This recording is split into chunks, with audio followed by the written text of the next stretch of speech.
Hi, I'm Jessicca. And I'm Kayla. And welcome to the YA Sisterhood. We are siblings. And we believe that the YA genre deserves a lot more academic analysis than it's been given in the past. Especially because a lot of YA books are sort of put into a category because they're for younger people that they're not. And oftentimes, because they're for younger women, they're not taken seriously in an academic context. But I think every genre, from children's literature to the Harlequin romance, has had its sort of heyday in academia in a way that YA fiction just hasn't. And especially considering that these books that young people are reading are shaping the minds of future generations. Most of the books that I read when I was a teenager are the books that made me who I am today as an adult, and I think that's accurate for anybody who reads. And these are the books that we'll probably be studying years from now. I mean, look at The Outsiders. It's a book that now we study in classes. I'll be honest, YA is not typically the genre that I read in. I have read some YA fiction, but it's not normally a space I read in much these days. I mean, I'm 30. I can't relate to a lot of the characters a lot of the time. So I'm kind of coming at it from a pretty outsider-y perspective. Whereas I mean, YA is where I live and breathe. I love it. I think it's a lot of fun to read. I think you get to go on adventures when you read YA, and I actually am a writer, and I want to one day be a YA author. So this is my genre. I'm, I guess, kind of the insider. Sorry, motorcycle sounds. Come on, man.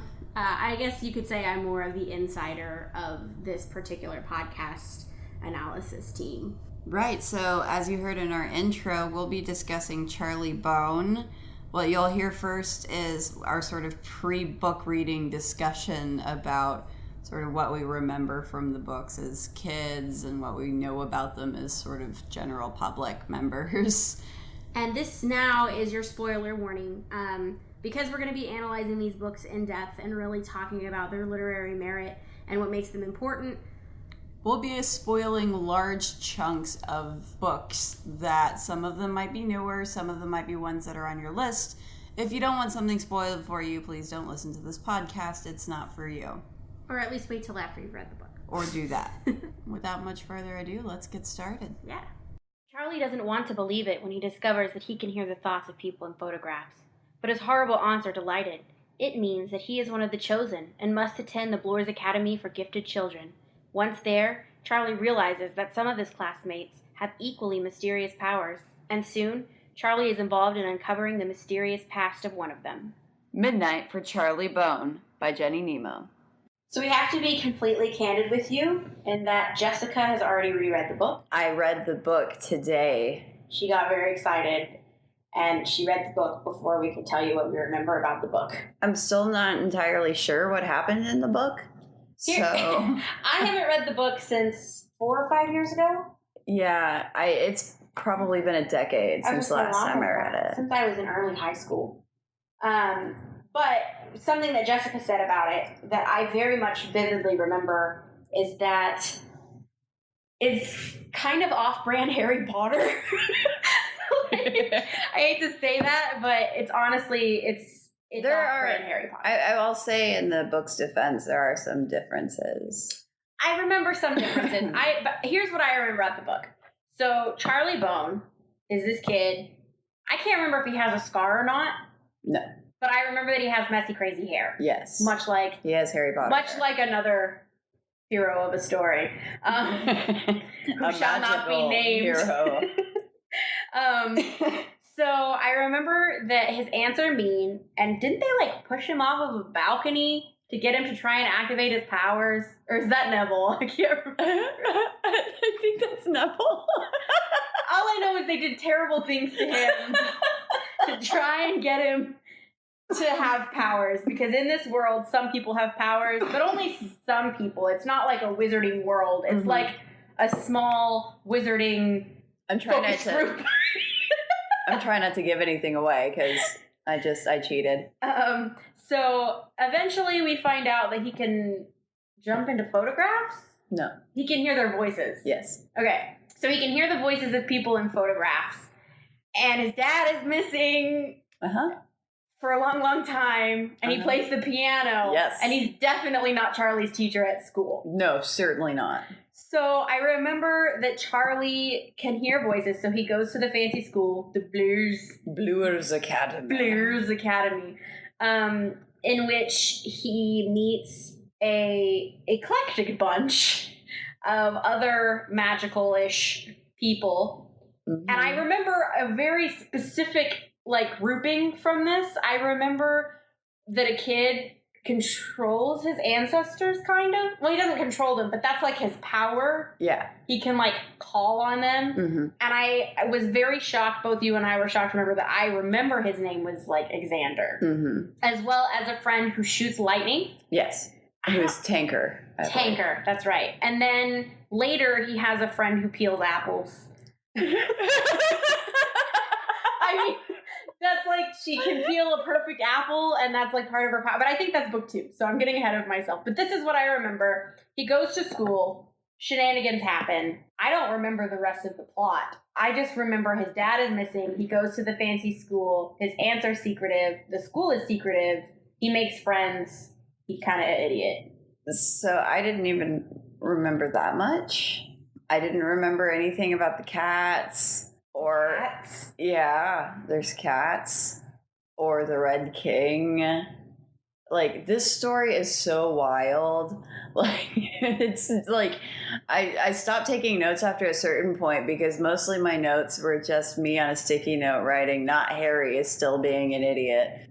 She texted me at work today to tell me how dumb Charlie is. You mean not Harry? I mean, not Harry. And I do very vividly remember when I first read this series thinking, this is kind of like Harry Potter, but not quite. And then I remember thinking, Charlie is really dumb. And also I remember thinking, what do their semesters consist of at this school? Because I remember them just like showing up and leaving when they felt like it, kind of. Yeah, I remember thinking as I was reading it that the school year or like the school system didn't make any sense.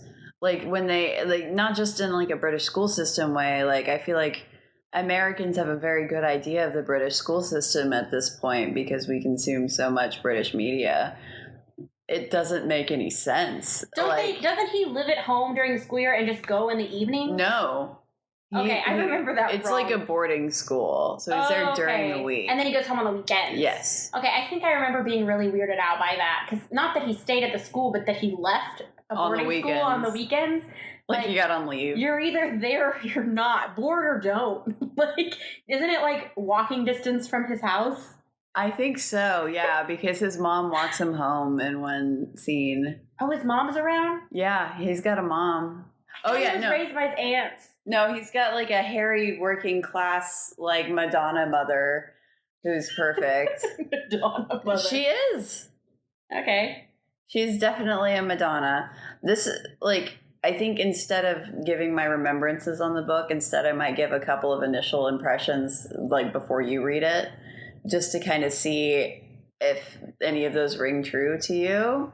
Okay. And one of those was Madonna Mom. I think that I made a lot of Shakespeare jokes about the mean aunts. There's 3 of them. Bubble, bubble, toil, and trouble. Well, yeah, definitely. There's he's got a mean grandma, and he's got a fat, nice grandma. There is no in between. You're either mean or you're fat and you're nice. Yes. And the mean one is very skinny and old looking. And he also lives with his uncle, Uncle Patton. He's mean too, right? No. He's weird. He's weird, but he's good. Weird. I remember him being weird. He's weird, but he's good. He's a writer. Because of course he is. We're all weird. So my next big observation, the whole book sort of feels like a Harry Potter fan fiction, kind of like in the vein of Twilight, but... You mean 50 Shades? Yeah. Like, it's sort of... That's the fan fiction. It's just sort of a bastardization of the original in a way that it doesn't quite resemble it anymore, but it does... It's just enough. It feels like Jenny Nemo was a Luna Lovegood shipper, and this is her response. And that's just how I feel about it. So I guess one thing that we'll need to do audience, is before we come back, we'll look up when they were both published. Yeah. And see if this is actually maybe inspired loosely by Harry Potter, or if this is something that she genuinely thought up and, JK just beat her to the punch. They used the Harry Potter font. But who knows? Maybe it wasn't the Harry Potter font. Maybe it's the Charlie Bone font. I'm pretty sure it's the Harry Potter font. It's even on the front cover. Yeah.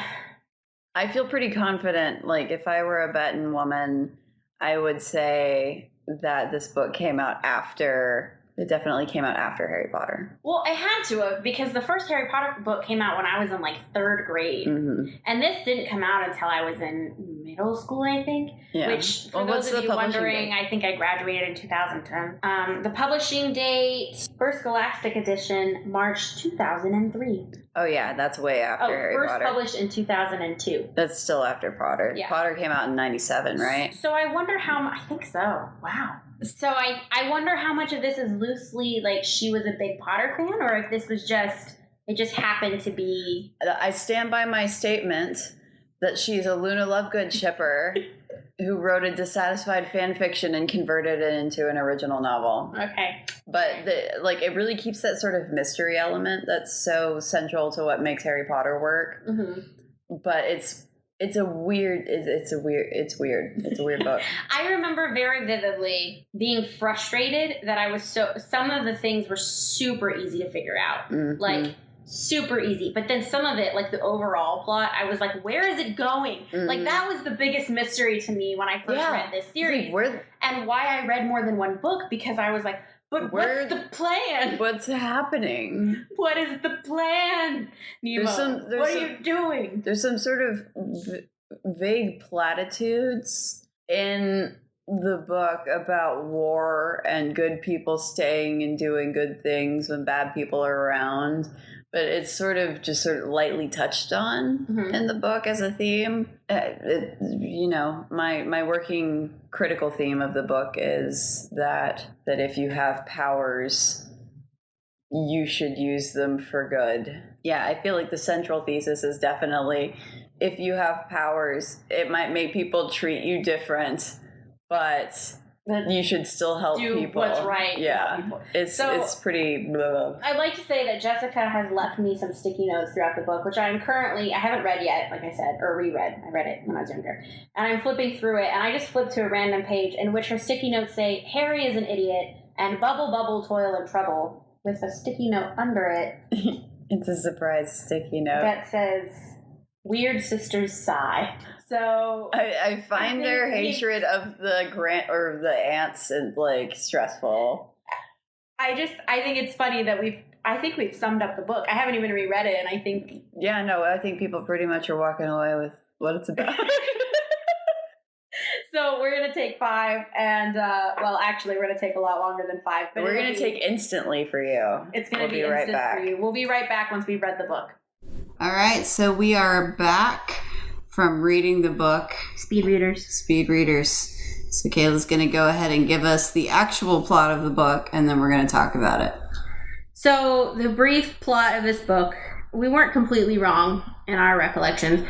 The brief plot is Charlie, who is an 11-year-old boy, discovers that he is, quote-unquote, endowed with powers when he is trying to make a birthday card for his friend Benjamin on a picture of his friend Benjamin's dog. Who has a stupid name. It's Runnerbean. So he has his mom go to pick up a picture of Runnerbean so he can make it into a birthday card for his friend Benjamin. And she brings back the wrong photo. In the photo, there's a man holding a baby, and a very, very cryptic conversation happens in the photo. And Charlie can hear it. And he's kind of freaking out. And his grandma Bone hears it, realizes that he has powers, and calls her 3 sisters to give him the most unregulated entrance exam I've ever heard of.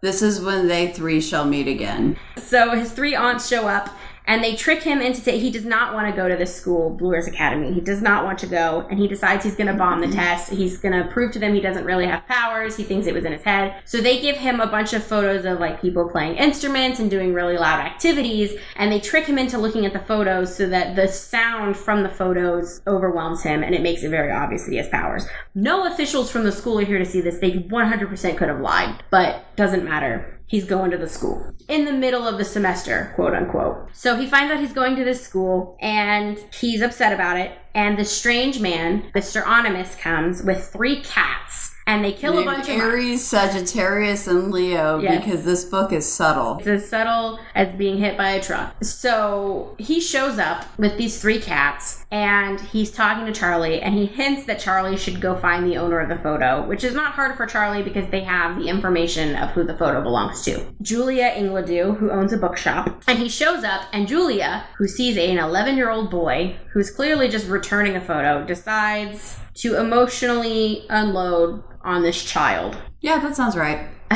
She's like, hey, my brother-in-law died. I feel like this might be important to the plot for me to tell you that my brother-in-law just died. I have a bunch of his crap that he sold his daughter for, but I wish I could just get his daughter back. She'd be your age now. She's my niece. Here's some stuff that he made. It's not going to be important later. You should keep it for reasons. Just because I like you. You seem trustworthy. And she knows. Charlie has really bad resting nice face, which I can relate to. I also can relate. So Charlie has resting nice face. She dumps all of this information on him, and she's basically like, here's this stuff. Don't tell anyone you have it. It's a big secret. Don't tell anyone you wouldn't trust with your life. Bye-bye. Charlie leaves the bookshop. He's gotten a new robotic dog, a secretive box with no key. He immediately tells all of this new information to his friend Benjamin. He does. He gives Benjamin the robotic talking dog, and is like, here, happy birthday. I didn't get you a gift, and I didn't get you he did get him the card. Yeah. Here you go. Happy birthday. And they are followed home by a redheaded child in a bad costume of an old man, and that's kind of weird. And they move on. Then suddenly, everyone Charlie knows is suspicious of him and the secret box he has, and they all want it, and they're all very intense about it. These people include his grandmother, all 3 of his aunts, the redheaded kid, a random Draco Malfoy knockoff character who he sees a picture of in the paper. And he sounds really bratty in the paper. So he goes about his business. Him and Benjamin are trying to protect this box and be secretive about it. And they realize they can't open it without a key. So he tries to get a key. He takes his uncle there. His uncle has the hots for Julia, the bookstore owner who gave him all of this stuff and emotional burden. And on the way, he runs into Not Draco, whose name is Charlie. Yeah, Charlie runs into Not Draco, who can hypnotize people magically with his eyes. He hypnotizes Charlie. They don't make it to Julia's. He's of indeterminate teen age. Yeah, and he's mean. So Charlie's still looking for a key. He has to go to this school. He doesn't want to go. He gets detention on his first week. He meets this kid named Gabriel, who can feel people's emotions by wearing their clothes, and tells him that his father, whom he previously thought was dead, Charlie, whom he previously thought was dead, is not dead and is in fact alive, but quote-unquote lost. Charlie gets detention on his first week with an orphan 7-year-old boy named Billy, who is an albino. He also makes a friend named Olivia, who is in the drama department. This school has 3 factions.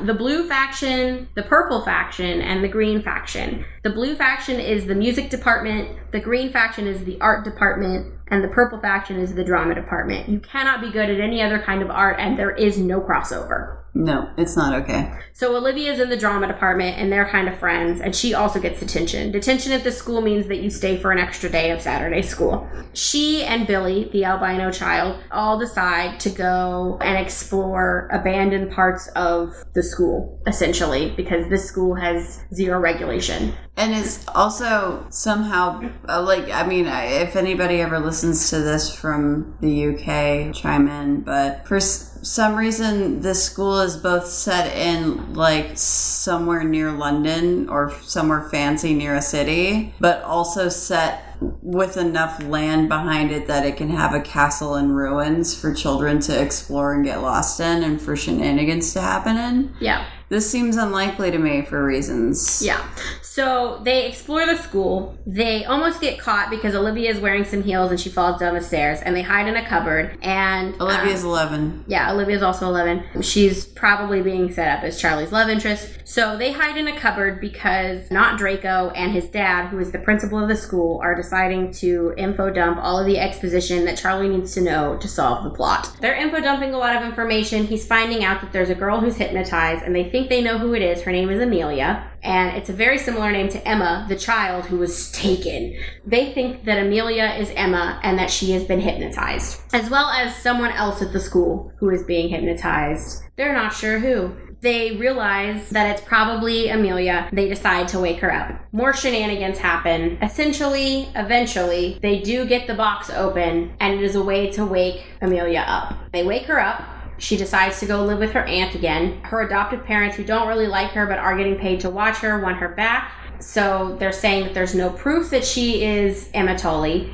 Uncle Patton, Charlie's uncle, who is a writer and very strange, can shatter light bulbs and shows up at the school and throws a hissy fit and shatters all the light bulbs in the school until they agree to give Emma back to Julia because he's got the hots for Julia. Charlie has won.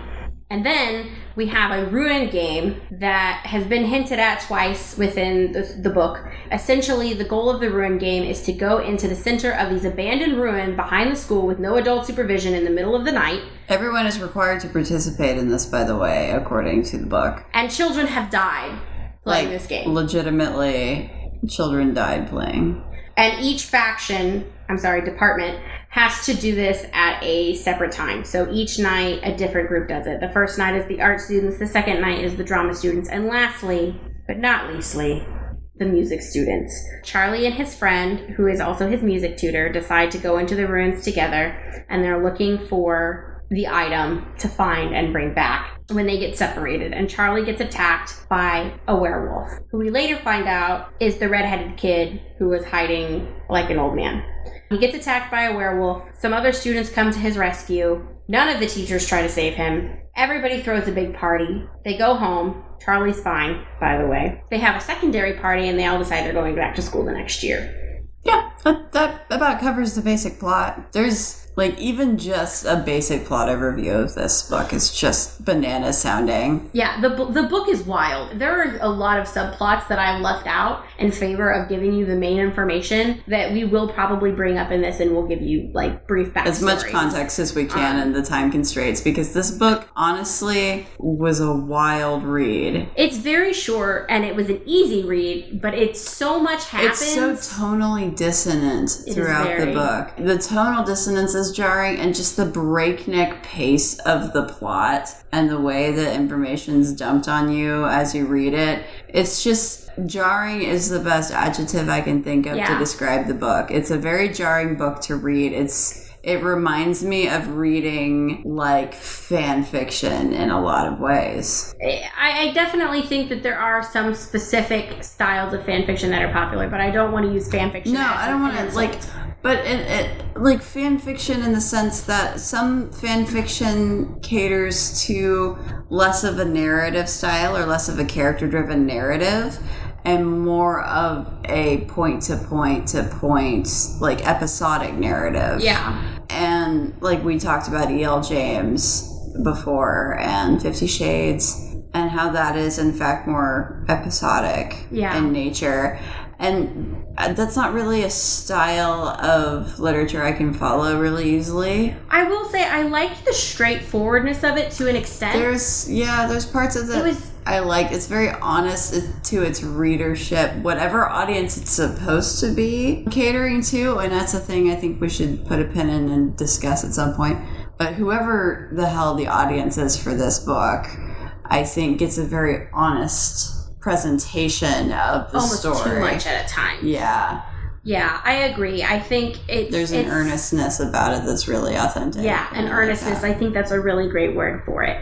I will say that in a lot of ways, it was different than from what I remembered. It was the same as what I remembered. Mm-hmm. I said that I couldn't remember the book after the fact that they went and had shenanigans. Yeah. And I feel like I just read the book, and I still kind of feel the same way. Charlie has powers, he goes to school, shenanigans happen. It's because the shenanigans don't have any narrative weight. Yeah. There's so much happening in such a short amount of time. Exactly. And there's a lot of weirdness. Like we discussed in the recollections portion, my belief that there's a lot of Luna Lovegood love going on. Definitely. I definitely get that feeling. Olivia in particular, I want to call her not Luna.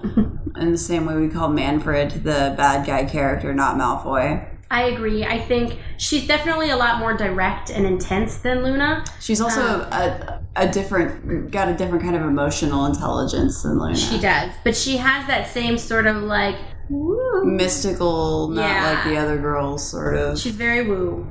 She's wacky, she's very random. Yeah. She's an 11-year-old who wears spike heels like you do. Like you do. Yeah, and I think too it's really interesting, like we talked about how I remembered the book feeling like the semester didn't make any sense, and now that I read it, the semester doesn't make any sense.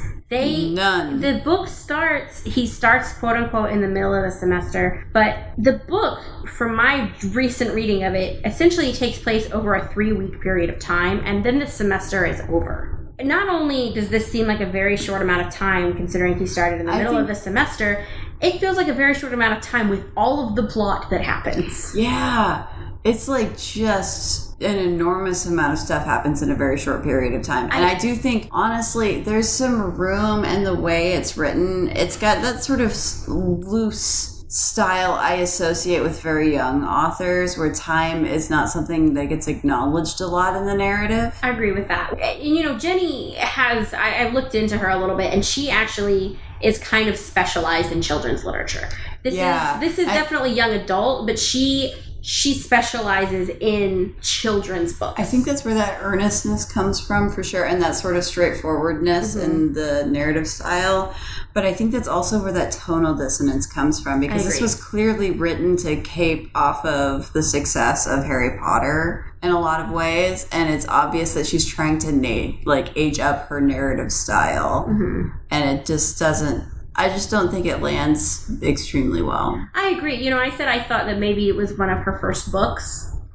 It's not. It's her 35th book published. She started publishing books in 1974. This book was published in 2002. This is not her first rodeo, but it is clearly something that she's not necessarily used to somehow. Yeah. I would say that, she's clearly used to writing for younger audiences, and that comes across, in my opinion. There's a lot of moments where she's writing Billy or the dog character. There's this whole weird subplot with the dog that's sort of they're opening up this subplot for later books, clearly, and there's a lot of that, those sort of threads that get opened up for later books, and it's obvious that all they are planting seeds for later. Yeah, it's very the whole Billy subplot felt a lot like that for me. This is clearly her setting up a complicated villain for the later books. So Billy, the 7-year-old orphan albino child, is having trouble being adopted, and he has to live at the school full time, and he hates it. He is endowed with powers. He's able to talk to animals. At one point, he meets the grandfather or the great-grandfather of Not Malfoy, who is evil Ezekiel. He lives under the school, and he has a dog lead Billy to him, where he feeds him hot cocoa and tells him that he has a family that's interested in adopting him, but in order to help him, he's going to need Billy to betray Charlie. That whole scene I thought was very effectively done, as far as how she characterized Ezekiel to the audience. I thought she clearly had a really strong grasp of who Ezekiel is as a character, but you mentioned when we were discussing this for the script that you really would have preferred this whole scene to be written from Billy's perspective and the audience not even know that Ezekiel is evil early on. Yeah. And I think I really agree with that. Yeah, I think he comes across, so the audience is essentially shown that he has ulterior motives here. And I think his ulterior motives still could have been met. He still could have said, if you'll help me. But Billy clearly thinks that this man is kind and is helping him. He's a little uncomfortable and unsure, but it's clearly presented that if we were seeing this from straight Billy's perspective, we would think that Ezekiel is nice and good and kind. But we, the audience, are shown that he's not. And I think the scene was effective, and I understand what she was going for, and I kind of like some of that duality. The elements of it. but I really kind of think it would have been more effective in the long run, both with the betrayal of Charlie and the betrayal of Billy, if we didn't know who Ezekiel is or why he is the way he is. We could have had throwaway hints that he exists, but there's not... like straight up dialogue from Uncle Patton specifically even that just straight up calls Ezekiel the evilest man I ever laid eyes on, yada yada, blah blah. And Dr. Tully and his recording when they finally discover that, like, that would be the missing girl child's father, the inventor father who died. Yeah, Billy tries really hard to betray Charlie, and he never does, but he sure wants to. And the narrative works really hard to tell us Billy is a bad person, maybe. I don't think that it's trying to say that Billy's a bad person. He's really young. They're trying to make Billy seem really complicated. Billy's 7. Exactly. And it's like, Billy doesn't need to be complicated yet. This would have been a lot more interesting if you changed the structure of what you've done instead of the... Yeah, I think instead of necessarily... I don't know that she was trying to make Billy complicated so much as show the complicated situation that he was in. Yeah. And I appreciate what they were going for there. Like, I think that Nemo really had a good idea, but I think the execution was not well done in that she tells us right away what's happening. Mm-hmm. So there's no element of actual tension. Mystery. Exactly. There's so much... The tension of the story feels like she's used to writing tension in children's books. Yeah. The parts where the tension feels appropriate, like appropriately done, are the parts where it feels very young. Yeah. And the parts where it's over the top, it feels like she's compensating for an older audience. Mm-hmm. And then there's places where it feels like she just misses the ball completely and like just info dumps on her audience because she doesn't know where else to put the information in the story. And it just... because it's rushed. It makes it feel very dissonant because you have these really adult themes stuck next to these obviously very young kids, and then you even have like dissonant characterization with someone like Olivia, who is clearly Luna Lovegood but also an 11-year-old who wears spike heels and has a movie star mom. I'm not saying that all there are 11-year-olds that wear spike heels, but it's just such a specific detail that keeps getting brought up over and over, is that she has crazy colored hair and she wears spike heels, but that feels right for a 14-year-old maybe, but that doesn't feel right for the age the character actually is. So it's almost like this is being written for an older audience, like maybe the 14-year-olds who are rereading through Harry Potter and looking for something a little fresher. Maybe. Well, and I do think the tone is an issue. Like, I do like she does a good job of kind of making it feel like a mystery.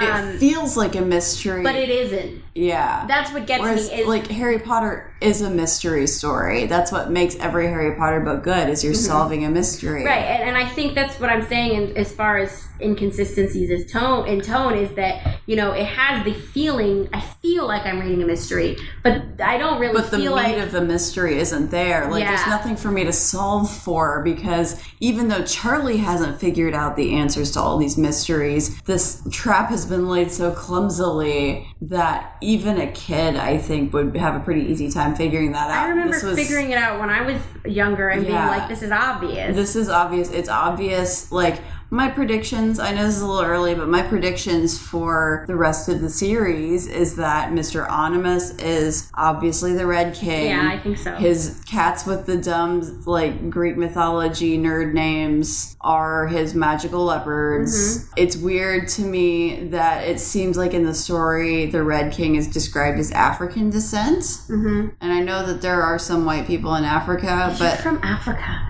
Why are you white? But I feel like Mr. Onimus is never physically described at all. He's not.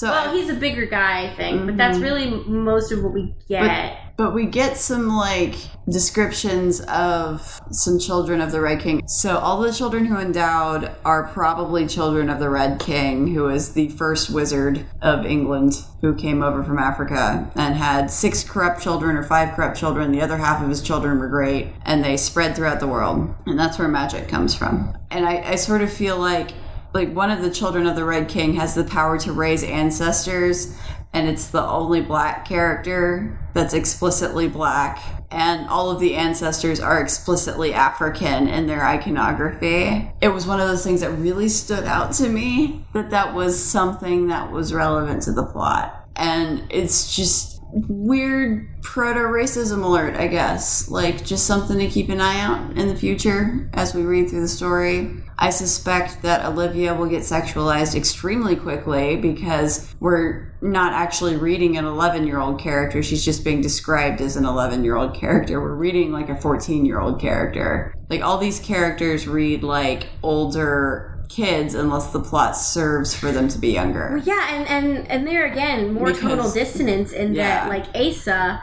the redheaded kid who dresses like an old man. He's treated as this harmless little shit. Yeah, he's treated as like kind of an idiot and bad at disguise and kind of incompetent. And kind of a joke. He's in the drama department. He's trying real hard. But it's implied, so he's not trying real hard. He's trying the most. Yeah, so the werewolf that attacks Charlie is actually the redheaded kid Asa. And we learned that children who have disappeared during the Rune game have been murdered by Asa. By this kid. Or that's the implication. Mm-hmm. It's never explicitly said that Asa has murdered people. But it is definitely heavily like hinted at that this child, who otherwise seems normal but a bully, is a brutal murderer. And not only that, afterwards, no one cares. Yeah, it's just fine. He goes back to being a dopey antagonist. Yeah. It's very tonally dissonant, and not in like the fun kind of way where it goes from just like grown up to childish very quickly. Yeah, it rockets back and forth. I feel like she can't quite make up her mind about who her audience is. I feel that she chose Charlie to be 11 because that's kind of where she's comfortable, and she wanted to do a sort of coming age transitional type story, but because she wanted to explore more adult themes, and I definitely think that's possible to explore adult themes in a child. Yeah, I think J.K. Rowling did a really excellent job. Or even there are lots of coming of age type books where you explore adult themes from a younger point of view. Absolutely, and you don't necessarily get those full ramifications. Even one we'll be talking about this season is a really good example. And you don't quite get that full ramification, but then you fall back into you can't decide if it's for adults or not. Mm-hmm. And that's, I think, or even if it's for older teens or not, because there's so much variation. And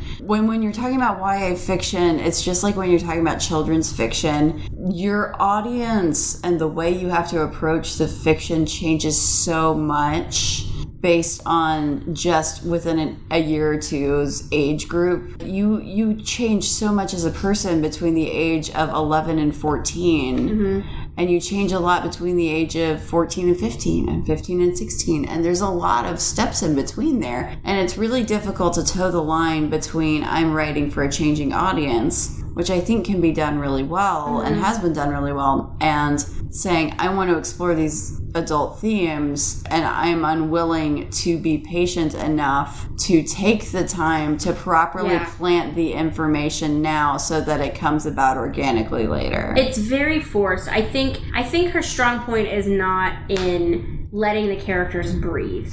All of her characters feel very shoehorned into the plot, and the plot even feels shoehorned into the plot. It's very like, this has to happen and this has to happen, and these characters have to do these things. It feels very clearly planned ahead for starters. I would say that a strong point for her, though, would be her use of color. Yeah. I did some precursory research on Nemo, by the way, just so you guys know. Not anything in depth, just a little bit of kind of like... background. Yeah. And she actually worked in television for a while, and I think that shows within the book. Yeah, especially if she ever did any, like, of the visual production script work, because it changes how you think about a scene when you start having to think about it based on where a lens is. Yeah, and I think she did well in that aspect. Sometimes.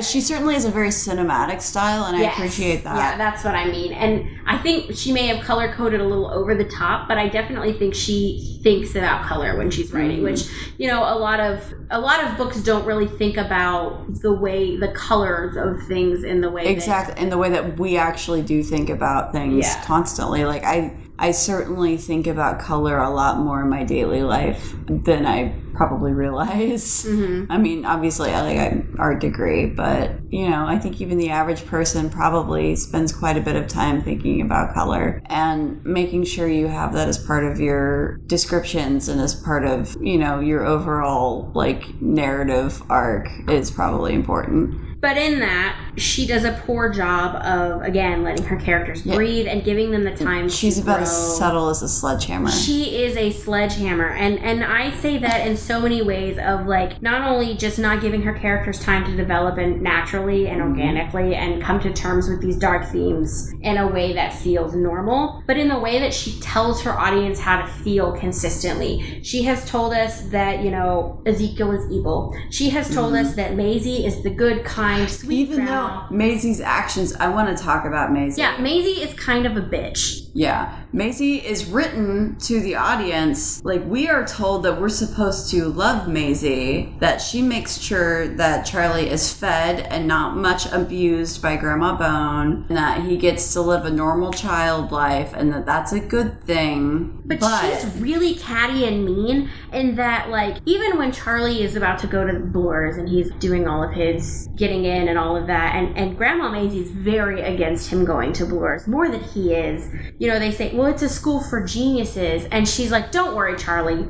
You won't get in. And I know she's trying to say it to, like, make him feel better that he's not going. But the placement of the way she says it makes her sound like an asshole. Makes her sound like she's calling him dumb. And also, she shoots first. She's, like, a lot in the arguments with Grandma Bone, who pays all the fucking bills, and no one seems to be thankful for it. Yeah, I'm not saying there's anything wrong with being a stay-at-home. She doesn't seem to even ask much from return. I'm not saying there's anything wrong with being a stay-at-home mom or stay-at-home grandma. But Grandma Maisie, something in the plot that comes up. Charlie's mom is kind of held captive by her debt. She has to stay with the Boneses because she doesn't have any money. Her husband died, and she doesn't have any income. And she doesn't have any income, and she owes a lot of money. The Bones helped her out, and they took her in, and essentially they own her financially. But Grandma Maisie does not have to be there. She just is. She just lives there. Like, it's never explained why Grandma Maisie moved in, why she stays there, why she's taking care of things. She just is there, and she's constantly complaining. She does, like, cook and clean and stuff, but she's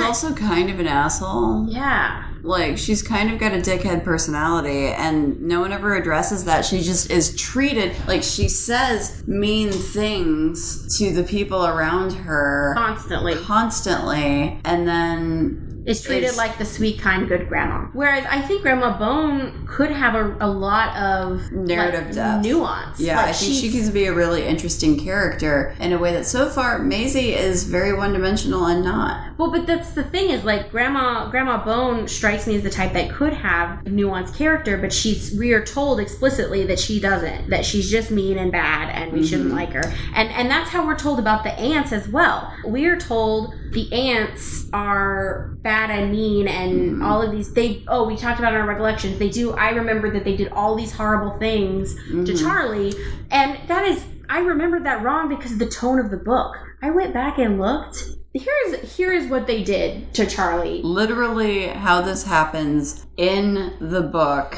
This is how they torture him as a child. Well, they don't. They're torturing him, quote unquote, to get him to prove that he's endowed. They want to see if he has magical powers. So they always left a strange assortment of gifts: paint sets, musical instruments, masks and cloaks, and even a chemistry set. Charlie had found none of these things the least bit useful. He liked soccer and TV, and that was about it.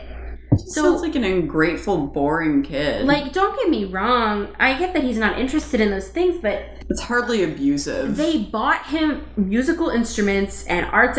They bought him things to be interested in, regardless of if he's endowed. They tried to foster a sense of creativity and a sense of purpose in him, other than just sitting around and watching soccer. And don't get me wrong, if you're into soccer, you're into soccer, but he doesn't play soccer. And even if you're into soccer and you don't play soccer, I'm sure you have other hobbies as well. Yeah. And you're not an 11-year-old boy. And I'm not saying that that's a bad thing to be into soccer and not much else, but it's framed by the author to be a bad thing, that they want to explore other interests. And I get that, the thing she's going for is it's not that they want him to have interests, that they want him to be special. I get it. But it's not written that way.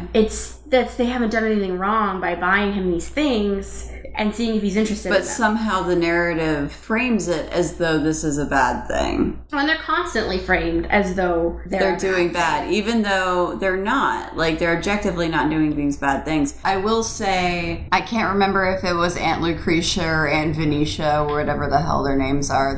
They have ridiculous names. They do. But the one of the aunts contrives to become sitter for Charlie's best friend Benjamin and nearly gets his dog killed. And honestly, out of everything, that's the worst of all the things. Yeah, well, that one was pretty bad. That's bad. And I will say, the other thing that they do, but that was at the end of the damn book. Essentially, pretty close to. Mm-hmm. And the thing is, too, I think towards the end of the book, after he gets caught in the maze or whatever, his friend Fidelio, his music tutor that gets separated with him in the maze, tells his aunt, who is also the matron at their school, hey, your nephew's missing. And she's like, go to bed. Because I think at that point she's given up on him, and they are bad. I will say, we're told they're bad. Yeah, I just feel like the text goes out of its way to demonize 4 older women if you count Grandma Bone, who, as far as I can tell, aren't bad until later in the book anyway. I mean, the problem is we are told over and over that they're not good. Yeah. And they're unpleasant. They're unpleasant people. But that doesn't make them inherently evil. And it's not until later in the book that we see the evil that he's talking about. We only know they're evil because the book keeps telling us that they are. A lot of the thing with my problem with the book, not just the tonal issues, but the fact that she doesn't trust her audience to come to their own conclusions through the actions of the characters. She tells us how the characters are, and then only later matches up the actions as she sees fit. So, in order to ratchet up tension, basically, because that whole section of the story was basically useless except for the fact that it introduced Billy, the poor orphan albino boy, to Mr. Onimus, and it introduced the fact that Runner Bean doesn't like Billy, and all animals like Billy. Mm-hmm. And that's it. That's the only thing we get out of all of that. And, I'm like, what is And what I think the most evil thing from them, and most of the adults in the book that are quote-unquote evil, is that they don't like kids. All the teachers in the school, except for 3, hate all of the children. Which they is don't want to why be did teachers. you be a teacher? Well, and I agree with that, but when I was reading about Nemo, she went to a prep school. She was sent to prep school when she was 6, and her school was so cold and terrifying that her mom pulled her out and sent her to a boarding school that was more child friendly. So, I mean, maybe that's what she's pulling on as her experience, but mostly it just feels like she's telling us that they're bad. Yeah, it just isn't supported for the most part. It is eventually, but for the most part we just get that they have nasty grins, and of course there's always that great scene where Aunt Venetia, whatever her name is, the young pretty aunt, the Sarah Jessica Parker witch, tricks Charlie, decides that she's clever because she tricks him by being nice once. Yeah, because they're all so unfriendly and gruff and mean in that sort of attitude, that the moment one of them treats him like a friend, he's like, oh, they must be nice because Charlie's an idiot. Charlie's a complete idiot. He's so dumb. Anybody who's nice to him in the book, he tells them everything. Yeah. If you're just kind of nice to him, he's like, let me tell you the plot of this book. And then, we get this character, Uncle Patton, who is one of the Bones, but he is kind of shown to be odd, but not necessarily bad. And he is also, like Grandma Maisie, throughout the book, we are told that he's becoming good in the sense of he's asserting his goodness. He's acting on the actions that he believes are correct when he has always been a passive person by nature. But then he does something that I think is the most evil thing, other than the dog being attacked. The most evil thing in the book, which is he drugs Grandma Bone because she's getting on his nerves. Yeah. I'm pretty messed up about that. He wants to go on a date with Julia, whom he has the hots for, and the Bones are very, very against marrying someone, especially the men, marrying someone who isn't endowed with a power. And he wants to go out with Julia. Grandma Bone has an issue with it, so he drugs her, and she's in and out like of sleeping for like 2 days. And everyone thinks it's funny. They're all like, Grandma Bone's so annoying. At least she's out right now. And they just like move on. And when she woke up, she's like, did anyone even come check on me? Like, what? It's very upsetting. And I like Patton. He's an enjoyable character, but that to an extent. We don't agree on Patton necessarily. I don't hate Patton. I think he's kind of fun. I think he's weird. I'm a writer. I feel like a level of familiarity with his weirdness. Maybe not to the extent of weird that he is. And he's very like nice guy to an extent, and I don't like that. But he's shown to be this what? Can we talk about his power? It's not funny, but Jessica thinks it's hilarious. It's symbolism. He explodes light bulbs. He explodes light bulbs. I mean, I mentioned it earlier when I was talking about him throwing a tantrum at the school, but he can only essentially go out at nighttime. I believe that. No, it's not. I have a headcanon that not. Exploding light bulbs for Patton is literary symbolism for his own sense of virility. And it's... She doesn't... If she doesn't mean it that way, she definitely drops a lot of literary symbolism unintentionally. It definitely can be read that Patton's light bulb explosions are a stand-in for... something else. Virility. Yeah, and that's... But it's... I don't know that that's fully true because it happens even when he's just walking down the street living his life being normal. So... You guys don't see the look she just gave me, but I just mean I don't know that was intended, but it definitely is there to an extent. The last character that I really want to talk about, though, is our main character. Charlie. He's real dumb. I like some things about Charlie. I think he's adventurous to an extent. I think he's supposed to be written as sort of a blank slate character, the way Harry's sort of initially comes across. But he's so boring. He is, and he's not, and he just he's like the Mr. Bean of YA Chosen Ones. He just like stumbles his way through the plot. Yeah, I think succeeds. He has a lot of stick-to-itiveness, which I appreciate. Like I think he wants to protect people. He has a feeling of wanting to be good and protect people, and I think that's a good thing to relay to young audiences. But I think in her effort to make him a blank slate, she has made him not self-aware, dumb as a bag of rocks, kind of dumb, not empathetic. He's so Billy, the 7-year-old who can talk to animals, specifically asks Charlie whenever Charlie finds out he can talk to animals. Like, Charlie's like, oh, my friend Benjamin has a dog, Runnerbean, maybe you could talk to him. And Billy says, please don't tell people about this. It makes me uncomfortable. Dogs and animals speak different languages, and I don't like being put on the spot. And Charlie's like, okay, I won't do that. And then immediately, the moment that Billy and Benjamin meet, and it's pseudo-relevant to the plot, but like, relevant to the plot, but like he immediately is like, oh, Billy can talk to animals, maybe he can talk to Runnerbean. And it's like, did you not hear him when he said? And even with Benjamin, like Benjamin actually in the text at one point is like, sometimes Charlie just does the next thing. And it's like, that's not really something. And I appreciate that characters are flawed, but he's written almost like he's supposed to be kind of perfect, but he's very much not. And he's naive, but not in like a fun way. It's not even so much that he's supposed to be, it's just that everything works out for him somehow through no fault of his own. Yeah, he's just the luckiest man alive. He took the luck elixir every single day. Yeah, and it's just not wearing off. It's just working out for him constantly. This is what they were warning us about in the Harry Potter books. This is the eventuality. You get a batshit crazy, impossible to describe plot.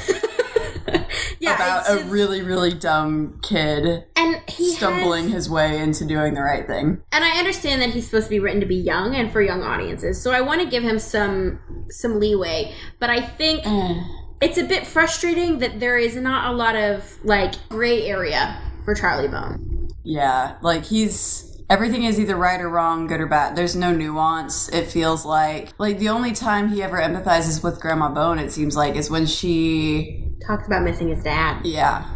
And she doesn't even really outright say it, which He just is like making assumptions because he's only thinking about how he thinks. Well, and I wouldn't say that's an incorrect assumption. I think she was talking about his dad and missing him and caught herself and was like, no, I can't miss him. He's bad. But he's very much like, I hate that we keep using Harry Potter as a bouncing board to go against. But it really is difficult to extricate this book from Potter.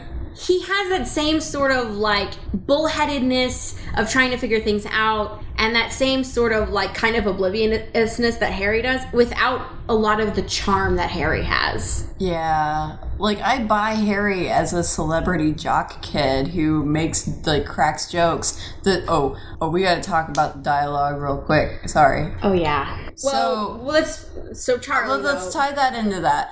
So, Harry makes jokes, and we learn a lot about the world because of Harry's perspective, and that's what makes the mystery work in Harry Potter a lot of the time. Yeah. I feel like reading this book is almost like watching Zack Snyder's Watchmen. Like, it gets so much so close, but just it's like uncanny valley, Yeah, I think it's the dialogue. Yeah. It's bad. The dialogue is so bad, and it's not good. It doesn't feel natural at all, and the jokes don't feel like jokes. There were a few things that like I had to reread the line a few times because it didn't make sense. I'm like, oh, that was supposed to be a joke. Yeah, there were a couple of times where I was like, oh, that's supposed to be funny, but I didn't really have a lot of like, oh, that was funny moments. I had a lot of, this is weird. This feels uncomfortable. Yeah. And Charlie doesn't have enough of a personality, in my opinion, to pull that humor along. Mm-hmm. So not only is the dialogue really stilted, and the plot is shoehorned into the plot, as I said earlier, it's very much the plot must happen, and so it will. Because of that, there isn't really a lot of room for the humor to fit, because nobody has a big enough personality, as far as I can tell so far, to carry that humor along. I feel like that's what Olivia was supposed to be. But she failed. Or Finnegan, his music. Fidelio. Sorry. Fidelio. His music tutor friend. Yeah, I think Fidelio's fun. I like Fidelio, but I think the better main characters would have been an older set of characters that are mentioned several times in the book and are not given a whole lot of page time, but in my opinion were much more engaging, much more interesting, and I spent a good chunk of after reading the book wondering about those side characters and how the book could have been different if we were following them. If Charlie had been adopted by their friend group at the beginning, and then we had seen it all with them around. But overall, I just don't think that Charlie's a very good leading lady. No, I agree. I think he is. I think he's not good at his job of being a magical mystery story protagonist because he's not very smart. He's very boring. And reading this book, it was sort of like being an adult and watching Dora the Explorer. Hey. And wondering why she can't just turn around and see Swiper. Yeah. He's right there. He's right there. So I hope too much of our analysis isn't us like being too old for the audience now, but some of the stuff is stuff. I don't think that's the case because I remember feeling like this about this book series when I read it the first time, and I was pretty young when I read it. It came out in 2002. I read it when it was fairly new. I think it had only been out for like a year, so I wasn't even like in high school yet, I don't think. Yeah. Yeah, I wasn't in high school yet. So like it wasn't, I don't know. I don't think that it's because of the age of the character. I think it's because, in all honesty, and I don't mean any rudeness to Jenny Nemo, but I felt like she underestimated her audience. Yeah. It definitely felt like she didn't expect that much from us, her readers. Yeah. It's just sort of... Yeah, this whole let's anything else we want to talk about? I do want to mention, because of my research that I did, I have one more thing about her that I wanted to bring up, but there's no really good reason to bring it up. She writes all of her manuscripts longhand. Dope. And I thought that was really a cool fact, just because as a writer, longhand people. I mean, I like to write longhand, but overall, I want to type my first manuscript. She writes the whole thing and then types it up for edits. So this entire book was handwritten first, and I think that's amount of dedication and love to your work. However, I think we should go ahead and do our final thoughts and our official rating. So for our rating system, we sort of put together a little overly complicated chart. A 3-part system. We have a 3-part system where we each sort of judged out of 5 stars the book on its literary merit, its entertainment factor, like how entertaining was it for us to read, and just our overall personal opinion. And we put together a composite score of how many out of 5 stars or 5 raised wands. I want to say yaws. That's a 5 yaws. All I can think about is South Park and measuring the yaw of the dick. I'm sorry. Fine, we don't have to use yaws. If you guys have any ideas of what we can call our star system other than stars, please let us know. But for now, it's stars. So, for literary merit, Kayla, what did you give it? I gave it a 2. I thought it was a bit underwhelming literarily, and I think that it could have been stronger. Yeah, I also gave it a 2 just because the dialogue was so gut-wrenchingly bad, and because Charlie is my least favorite children's protagonist ever. Oh wow, that's rough. I really don't like Charlie. I really think Patton's a tool. And the tone, honestly, the tone is rough. It's so jarring. It's pretty disorienting. But I did give it a couple of points because her descriptions are so evocative, and I think that's pretty valuable.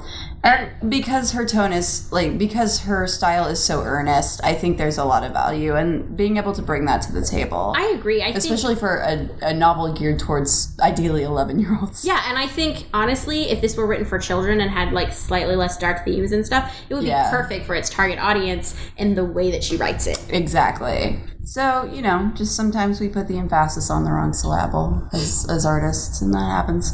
All right, what was entertainment factor? What did you give her? I think I was a bit harsh. I gave it a 2.5. Yeah, I liked it. I